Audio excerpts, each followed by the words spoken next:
Hello friends, good afternoon. Today is the day of budget. आज के दिन finance minister madam ने एक बहुत सरल और स्पष्ट बजट हम लोगों के लिए पेश किया। बजट के अंत में उन्होंने एक बहुत बढ़िया घोषणा की कि इंडिविजुअल टैक्स पेयर, चाहे वो मेल या फीमेल, अब 12 लाख रुपए की इनकम तक के जीरो टैक्स लगेगा। और साथ ही साथ हमने यह भी देखा कि उन्होंने एक टैक्स का स्लैब रेट प्रिस्क्राइब किया कि 4 लाख से 8 लाख रुपए तक के 5%, 8 लाख से 12 तक के 10% और उसके आगे विभिन्न प्रकार के रेट्स प्रिस्क्राइब किए। भाई, जब 12 लाख रुपए तक की इनकम पर टैक्स लगना ही नहीं तो फिर यह स्लैब क्यों प्रिस्क्राइब किए गए? तो लोगों के दिमाग में कुछ शंकाएं उत्पन्न हुई। तो आज इस शंकाओं को हम सरल भाषा से समझने की कोशिश करते हैं कि पहले भी क्या ऐसा ही था कि कुछ नया किया गया है।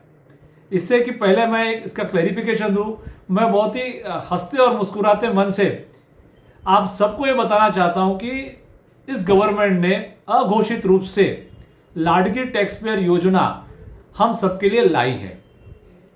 अब ये ऐसा क्यों?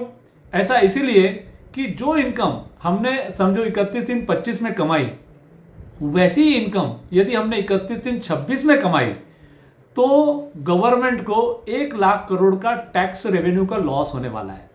और ये जो पैसा है वो डायरेक्ट टैक्स पेयर्स के हाथ में बचने वाला है। तो अब हम इसको सरलता से समझते हैं कि आखिर में ये हुआ क्या और आगे होने वाला क्या है। पहली बात तो ये कि जो ये बजट आज घोषित किया गया है, यह बजट पास होने के बाद 1/4/25 से 31/3/26 के बीच में कमाई गई इनकम पर लगेगा। 1/4/24 से 31/3/25 के बीच में कमाई हुई इनकम पर जो टैक्स लगना है उसका बजट पिछले साल आया था और उसका टैक्स रेट हमको, उसमें ये जो छूट है 12 लाख रुपए तक की इनकम पर टैक्स जीरो लगेगा, यह मिलने वाली नहीं है।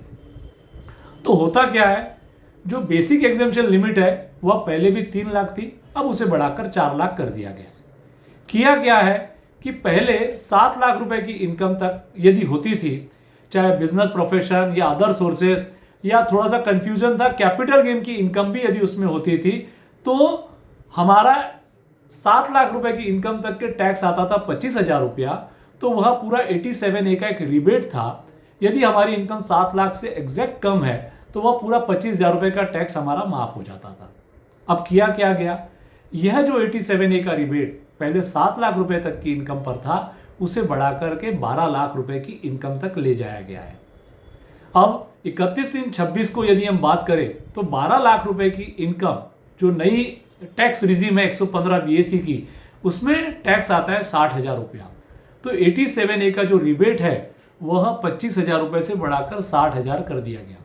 इसका मतलब ये कि 12 लाख रुपए तक की यदि मैं कमाता हूं तो मुझे जो भी टैक्स 60,000 रुपये आता है वह 87A का रिबेट मिलने के कारण मेरी टैक्स लायबिलिटी जीरो हो जाएगी। यहां समझने की मुख्य बात यह है कि यह जो मुझे छूट है वह सिर्फ मेरी बिजनेस प्रोफेशन या अदर सोर्सेज या कमाई हुई सैलरी की इनकम और हाउस प्रॉपर्टी की इनकम पर ही मिलने वाला है। कैपिटल गेन या कोई स्पेशल रेट से मेरी इनकम, जैसे कोई लॉटरी की इनकम हो, इससे यदि मैं ये पैसा कमाता हूं तो इसका रिबेट मुझे 87A में नहीं मिलेगा। उस पर जो टैक्स रेट आता है वह टैक्सेशन मुझे जो इनकम टैक्स के रेट्स है उसके हिसाब से भरना होगा। और एक और चीज जो इंपॉर्टेंट यहां की गई है, यह कि यह जो बेनिफिट हमें तभी मिलेगा जब हम हमारे रिटर्न सही समय पर भरते हैं। यदि हमारे रिटर्न हम सही समय पर नहीं भरेंगे तो हमें फाइन और पेनल्टी का पैसा भरना पड़ेगा।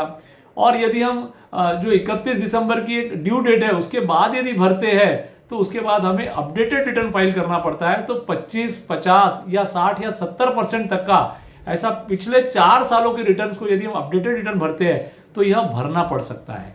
तो यह लाडली टैक्स पेयर योजना जो हम लोगों को गवर्नमेंट ने दी है, हमें क्या करना है, हमें इसका बेनिफिट पूरा मिलेगा 60,000 रुपए तक का यदि हमारी इनकम 12 लाख से कम है।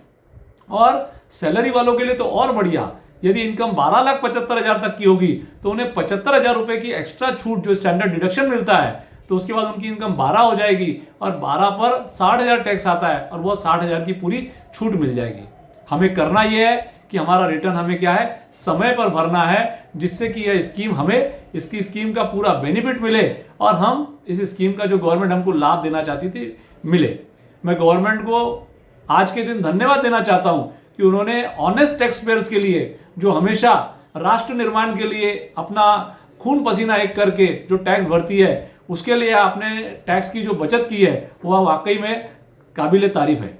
बहुत बहुत धन्यवाद। इसके सिवाय बिजनेसमैन लोगों के लिए भी टीडीएस, टीसीएस और काफ़ी सारे ऐसे प्रोविजंस थे जिसकी वजह से बहुत प्रॉब्लम्स होते थे, उसका भी सरलीकरण किया है। तो यह मैं इस वीडियो में नहीं डालता हूं क्योंकि वो स्पेशली बिजनेसमैन लोगों के काम का है, तो मैं एक छोटा सा वीडियो वह भी बनाऊंगा। तो जो बिजनेसमैन जिनका 1 करोड़ से ज़्यादा का टर्नओवर है वह भी उस वीडियो को सुनेंगे तो उन्हें भी थोड़ा रिलीफ महसूस होगा, ऐसा वह समझ सकते हैं। बहुत बहुत धन्यवाद। Thank you very much.